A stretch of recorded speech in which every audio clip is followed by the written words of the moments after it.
Ticket अभावका कारण उहाँहरू भित्र पस्न पाउनु भएको छैन। उहाँहरूसँग पनि हामी छोटो कुराकानी गर्न सक्छौँ। बाबु नमस्कार।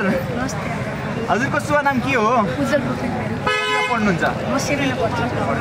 क्रिकेट हेर्न आउनु भएको आज यो कीर्तिपुरमा? क्रिकेट हेर्न पाइएन, भित्र पस्न पाइएन?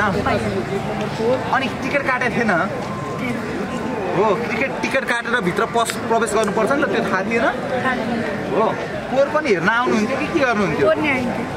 क्रिकेट कस्तो लाग्छ? क्रिकेट राम्रो लाग्छ कि के छ? धेरै राम्रो। को हो सबैभन्दा मनपर्ने खेलाडी हजुरलाई को हो? दिपेन्द्र सिंह। किन? उहाँको ब्याटिङ सबै कुरा पछिल्लो समय क्रिकेटहरू सबै युवा पुस्ताले अथवा वृद्ध अवस्थाका मानिसले मात्रै हेर्दैनन्, युवा बच्चाहरूले पनि हेर्छन् भनिरहेको छ। तपाईँहरू क्रिकेटभन्दा अरू खेल कुन कुन हेर्नुहुन्छ? हामी फुटबल, क्रिकेट, टेनिसहरू सबै हेर्छौँ।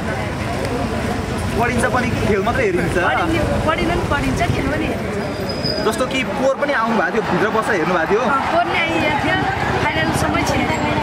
पोहोर फाइनलसम्मै छिरेको, यसपालि छिर्न पाइएन? यसपालि चाहिँ फर्स्ट गेम नै पाइयो। अर्को चाहिँ क्रिकेट टिकट काटेर हेर्नुपर्छ, नभए